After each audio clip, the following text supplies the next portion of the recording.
बाबा साहब डॉक्टर भीमराव अंबेडकर जी के परिनिर्वाण दिवस मौके डॉक्टर अंबेडकर नवयुवक दल वालों अंबेडकर चौक लुधियाना विखे बाबा साहब के बुत ते फुल मालावां पा के श्रद्धांजलि दी गई। इस मौके आगुआं ने सारिਆਂ ਨੂੰ बाबा साहब के दर्शाए हुए मार्ग ते चलण लई प्रेरित किया। बहुजन समाज पार्टी के सवाई आगू परगण बिलका ने भी बाबा साहब ਨੂੰ श्रद्धांजलि देने उपरांत बहुजन समाज पार्टी ਨੂੰ मजबूत करने की अपील की। देशवासियों को मेरा जय भीम, जय भारत, नमो बुद्धाय। आज 6 दिसंबर का दिन है। बाबा साहब अंबेडकर ने हमको एक देश का संविधान देकर गंदी नाली के कीड़े की तरह जीवन जीने वाले व्यक्ति को लोगों के बराबर खड़ा कर दिया। जहां जानवरों को सम्मान मिलता था लेकिन मनुष्यों को, नारियों को नहीं मिलता था। और उस बाबा साहब अंबेडकर ने हमको एक प्रावधान दिया, जिस प्रावधान के तहत इस देश के अंदर आज हम चल रहे हैं। और इस देश का संविधान जो आज मनुवादियों के हाथ में पड़ा हुआ है, उस पे हमें बड़ी तकलीफ़ है और दुख भी है। बाबा साहब अंबेडकर ने राजनीतिक पार्टी रिपब्लिकन पार्टी बनाकर देश में एक क्रांति लाने की बात कही और इस देश के लोगों को कहा कि अपनी सत्ता लाकर देश में शासन करना है आपने। लेकिन साथियों, हमारे कुछ गद्दार लोगों ने रिपब्लिकन पार्टी की बागडोर संभालकर उसे ख़त्म करने का काम किया। लेकिन साहब श्री कांशी राम जी, जो इस धरती है, पंजाब की धरती, धन इस धरती को मानता हूँ कि रोबड़ की धरती पर साहब कांशी राम जी का जन्म हुआ। और साहब कांशी राम जी ने 1984 में एक पार्टी बना कर दी, जो इसका नाम बहुजन समाज पार्टी रखा, जिसे नीला झंडा हाथी निशान का हमें एक पैगाम दिया। और उस पैगाम के द्वारा कहा है, मेरे समाज के लोगों, इस देश के अंदर उठकर खड़े हो जाओ और आपको अपना हक लेना है। और इस हक के लिए संभाल कर उसे ख़त्म करने का काम किया।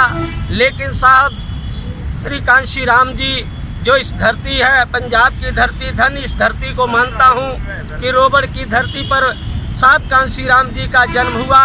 और साहब कांशी राम जी ने 1984 में एक पार्टी बना कर दी, जो इसका नाम बहुजन समाज पार्टी रखा, जिसे नीला झंडा हाथी निशान का हमें एक पैगाम दिया। और उस पैगाम के द्वारा कहा है, मेरे समाज के लोगों, इस देश के अंदर उठकर खड़े हो जाओ और आपको अपना हक लेना है और इस हक के लिए लड़ाई लड़ना है।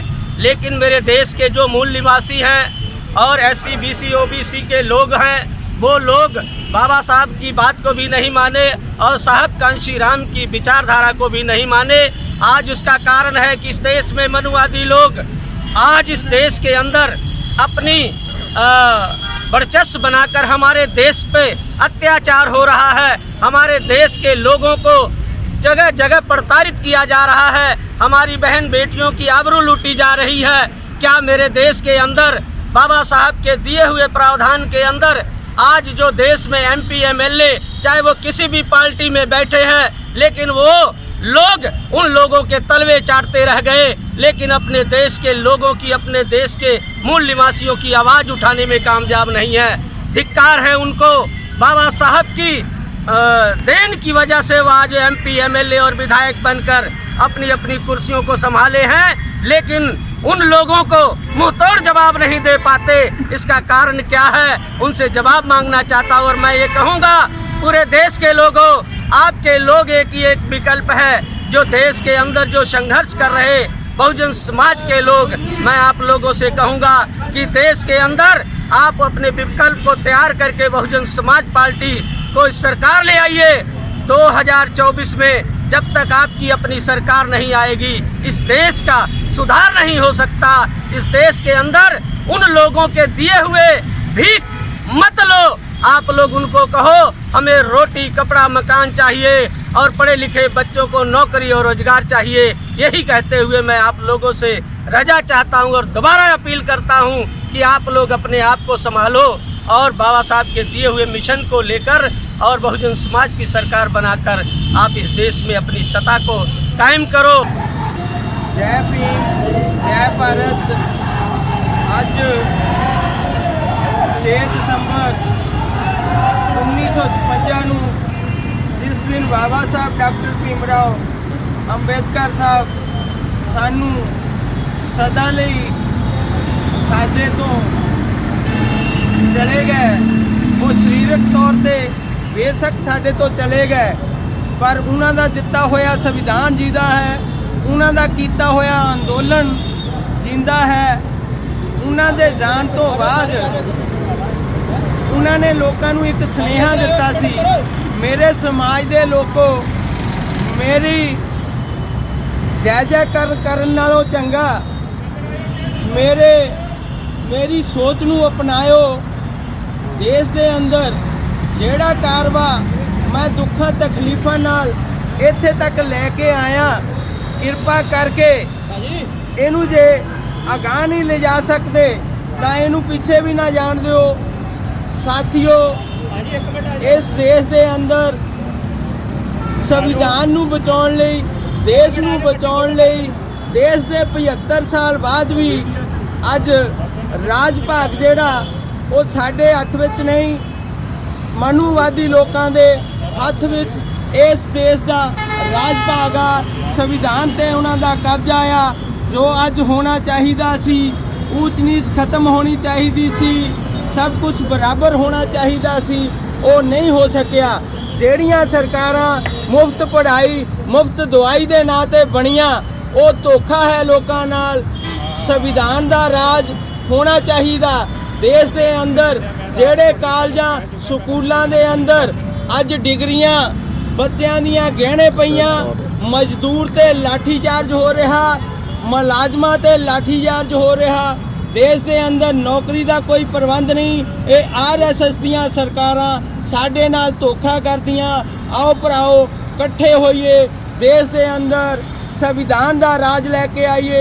बाबा साहब डॉक्टर भीमराव अंबेडकर साहब की सोच नू अपनाइए। बाबा साहब के परिनिर्वाण दिवस के अवसर पर बाबा साहब को कोटि कोटि नमन करते हुए आज डॉक्टर अंबेडकर नवयुवक दल के प्रधान होने के नाते हम पूरे भारतवासी को ये संदेश देना चाहते हैं कि ऐसे महापुरुष सदियों बीत जाता है पैदा होने के लिए, और बाबा साहब हमारे बीच आकर के, आप सबको पता है कि ना तो कोई सम्मान नारियों का था, ना तो मनुष्यों का था।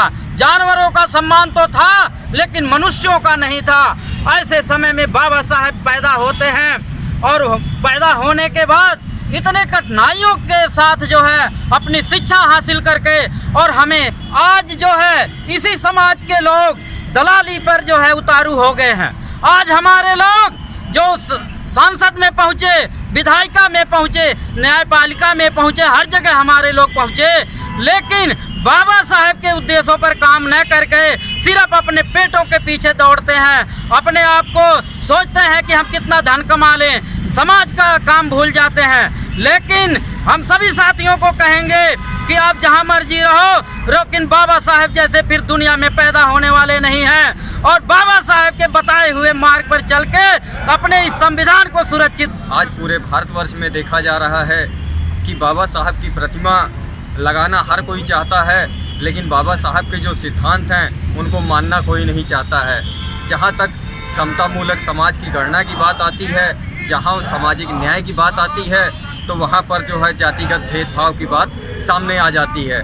आरक्षण की बात करते हैं, बाबा साहब का दिया हुआ एक अनमोल तोहफा माने, क्योंकि बाबा साहब ने जब संविधान की रचना की तो आरक्षण के पैरोकार वो कभी नहीं रहे हैं, लेकिन उन्होंने हमेशा एक समान मानव जाति के कल्याण के लिए एक नियम की कामना की, जिसको करते हुए उन्होंने देखा कि हमारे समाज में अगर नैतिकता का देखा जाए तो पालन जो है सही तरीके से नहीं होगा। उन्होंने इसलिए आरक्षण का प्रावधान रखा ताकि सामाजिक, आर्थिक और राजनीतिक विकास सभी को एक समान मौके मिल सके और सभी लोगों का एक समान उत्थान हो सके।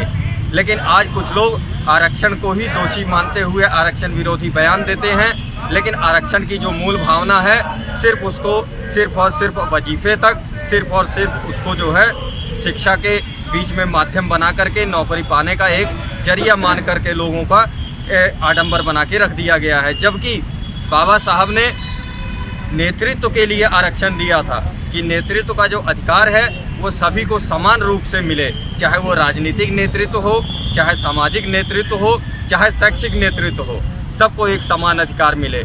बाबा साहब की इतनी कठिन परिश्रम और इतनी मेहनत से बनाए हुए संविधान को हमारी खुद की सबकी समाज की नैतिक जिम्मेदारी बनती है कि चाहे कोई उसका विरोध करे, लेकिन संविधान की रक्षा करना, उसके नियमों और उस उपनियमों को जानना, ये हमारी नैतिक जिम्मेदारी है, हमारे समाज की जिम्मेदारी है। जब तक हम इन बातों का ध्यान नहीं रखेंगे तब तक ये लोग संविधान में बदलाव करते रहेंगे और हमारे अधिकारों को दबाते रहेंगे और हमें अपने अधिकारों से वंचित करते रहेंगे। इतना ही कहता हुआ जय भीम।